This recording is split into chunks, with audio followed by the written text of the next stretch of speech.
தியாக திருநாளாம் ஹஜ் பெருநாளை முன்னிட்டு நாட்டின் பல பாகங்களில் அமைந்துள்ள பள்ளிவாசல்களில் விசேட தொழுகைகள் இடம்பெற்றன. கொழும்பு பெரிய பள்ளி வாசலில் ஹஜ் பெருநாளை முன்னிட்டு விசேட தொழுகைகள் இடம்பெற்றன. இதேவேளை நாட்டின் பல பாகங்களிலும் ஹஜ் பெருநாளை முன்னிட்டு விசேட தொழுகைகள் முன்னெடுக்கப்பட்டன.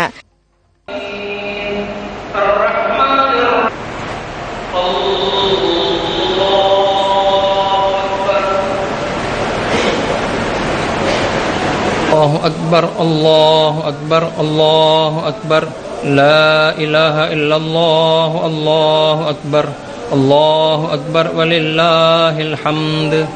السلام عليكم ورحمة الله وبركاته. அன்புள்ள முஸ்லிம் சகோதர பெருமக்களே, நேயர்களே, எல்லாம் வல்ல அல்லாஹ் சுப்ஹானஹு வ தஆலா இந்த ஆண்டிலும் இந்த புனித துல்ஹிஜ்ஜா மாதத்தை அடையக்கூடிய பாக்கியத்தை தந்திருக்கின்றான். அல்லாஹு தஆலாவுடைய ஆரம்ப ஆலயமாம் கஅபாவை நோக்கி உலகத்தின் 8 திக்கிலுமிருந்து முஸ்லிம்கள் சாரியாக பக்தியோடு அவர்கள் பயணத்தை மேற்கொண்டிருக்கிறார்கள் தன்னுடைய புனித ஹஜ் கடமையை நிறைவேற்றுவதற்காக வேண்டி.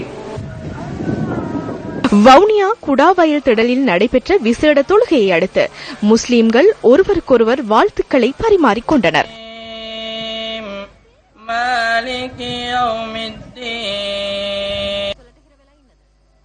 இரக்காமம் ஜும்மா பள்ளி நிர்வாகத்தின் ஏற்பாட்டில் இரக்காமம் குளக்கரை மைதானத்தில் ஹஜ் பெருநாள் தொழுகை இடம்பெற்றது.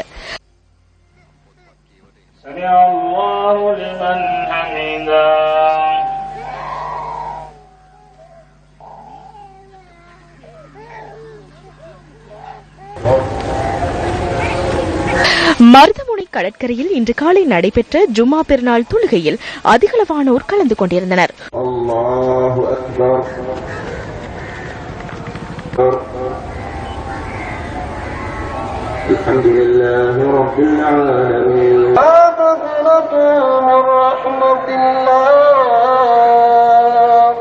திருகோணமலையில் உள்ள பள்ளிவாசல்கள், மதுரசாக்கள் மற்றும் தக்கியாக்களில் பெருநாள் தொழுகைகள் நடத்தப்பட்டன.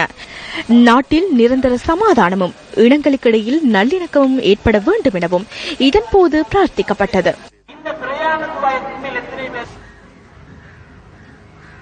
புத்தளம் நல்லாந்தழுவை MS ஆப்தீன் விளையாட்டு மைதானத்தில் நடைபெற்ற ஜும்மா பெருநாள் தொழுகையில் சர்வமத தலைவர்கள் கலந்து கொண்டிருந்தனர். நீங்கள் கைகுலுக்கி விட்டு செல்லுமாறு வேண்டிக் கொள்கின்றோம். எமது ஒற்றுமையை வெளிப்படுத்தும் முகமாக நீங்கள் அனைவரும் கைகுலுக்க ஹஜ் பெருநாளை மைதானத்திலே முதன்முறையாக